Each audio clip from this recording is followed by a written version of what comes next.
What's going on, everybody? It's Korr here, and welcome back to another Korr driveway tour. But as you can see, I am not in my driveway right now. Instead, I'm in the owner of today's car's driveway. And today's car is, well, it's not really a car at all.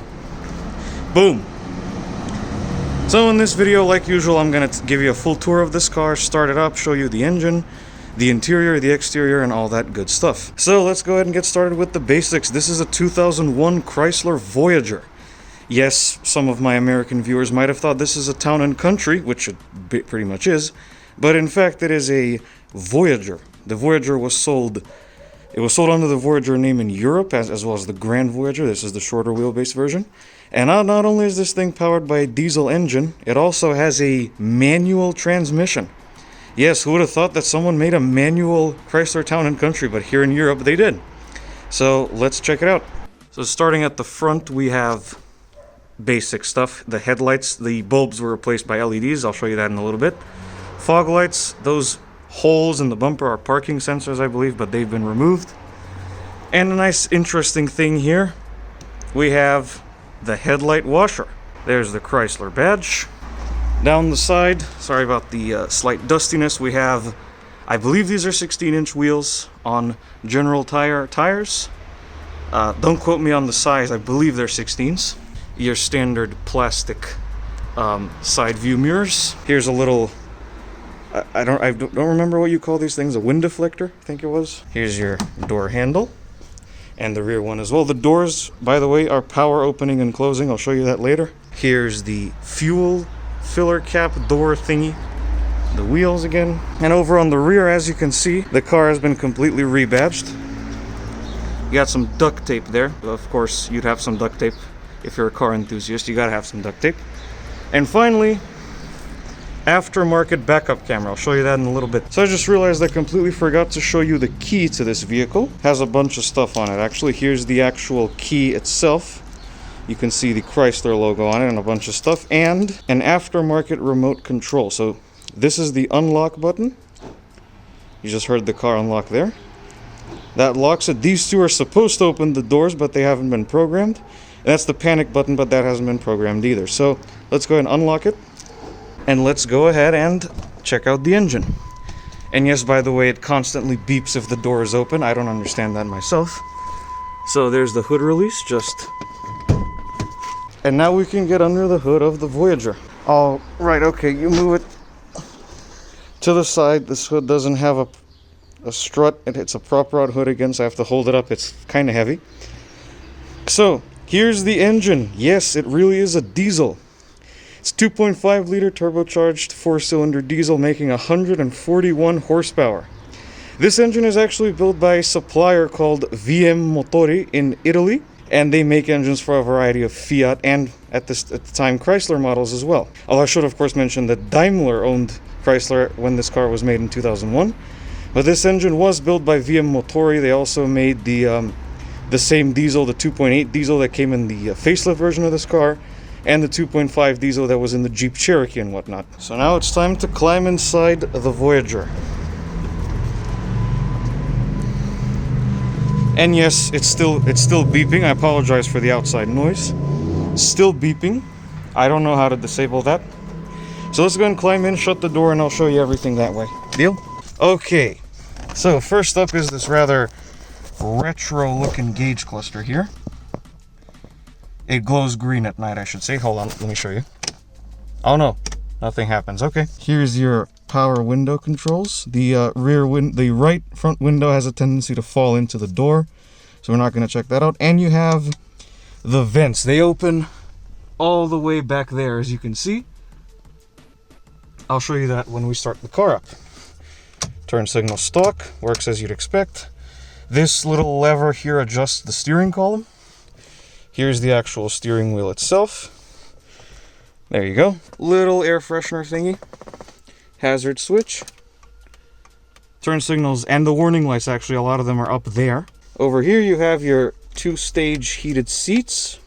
They work really well, actually. I've been in this car before. They are very good. Rear window washer, rear wiper, and hazard lights I showed you.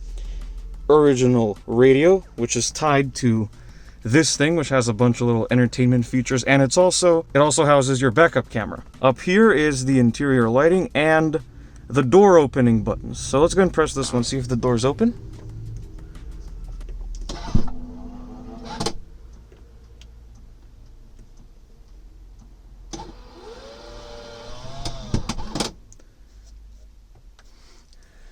Guess not then. I'll show you the doors later. And down here you have your climate controls. And 5-speed manual transmission. As you can see, here's first. It's a bit difficult to throw into gear as it turns out, but you can trust me. It's a 5-speed manual. It works as well as it should. And you have this e-brake which gets in the way of the shift lever, and it's impossible to put up. I was actually scared that the car will roll down this hill that I'm on right now. So now it's finally time to start this thing up and hear what it sounds like. So I'm gonna open the door real quick so we can hear it a bit better. When the key goes in the ignition, that'll stop. So it's the basic procedure as before. All you gotta do is put the key in there, twist it, turn the power on, make sure it's in neutral, and you can get going.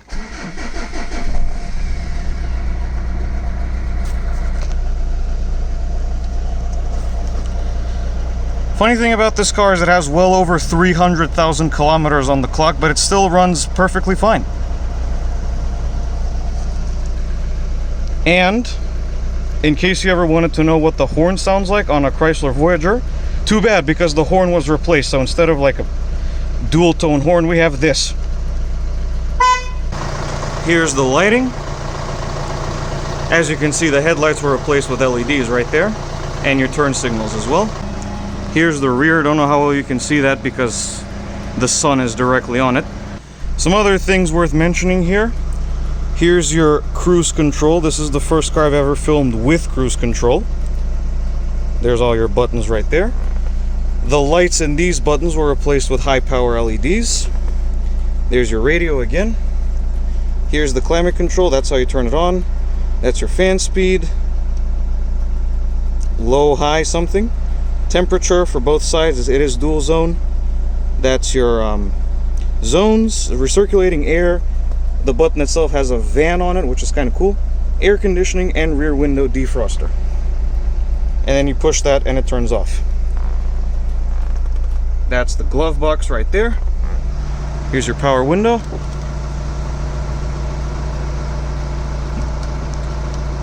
It's automatic only on the way down, unfortunately.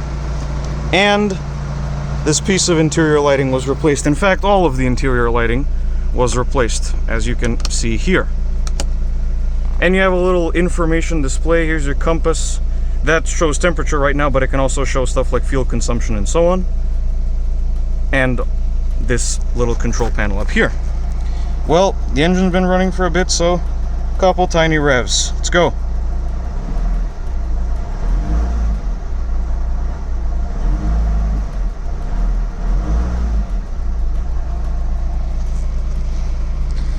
Alright, shutdown time. So like I said, the rear doors on this van are actually power sliding. They open and close automatically. So because they haven't been mapped to the key fob or that control panel thingy up there, I'm just gonna pull them open for you. So unfortunately, if you're pulling open the doors yourself, they're not power sliding. You gotta do it manually. But you do have a button right here that will close them for you. But I'm not sure if that's working. Here's your two captain's chairs in the back. They have two armrests each and a little recline thingy up here. And I think this is a cup holder. Yes, it's a cup holder. So let's go ahead and climb in, see what the space is like. Let's try the power sliding door here. I'm gonna push the button. Nope. You gotta press this button here and that was the soft close functionality. So here we are in the back seat. It's actually pretty spacious. Then again, I would expect it to be. This is a minivan. Have a little piece of storage here and the door lock thingy, and then you push this button. That releases the door and you can pull it open again. And you pull on the door handle, close it, let it self-latch automatically. Finally, let's check out the trunk. So the release is here. Really heavy tailgate on this one. Well, hey, there you go. Here's your absolutely enormous trunk. I should, of course, mention the owner uses this vehicle as a van rather than a people carrier, as some of my British viewers would like to say. And the space here really is quite impressive. Oh, there's not that many features to demonstrate up in here, so it's just a cargo area. And I almost banged my head on the tailgate. You have this thing here, it's the handle they use to close it. And you just... fantastic. So that was about it on this driveway tour on this 2001 Chrysler Voyager, everybody. Thank you so much for watching this video. If you liked it, be sure to hit like and subscribe to the channel. Also check me out on Twitter, there will be a link in the description, and I will see you guys in the next video. Goodbye.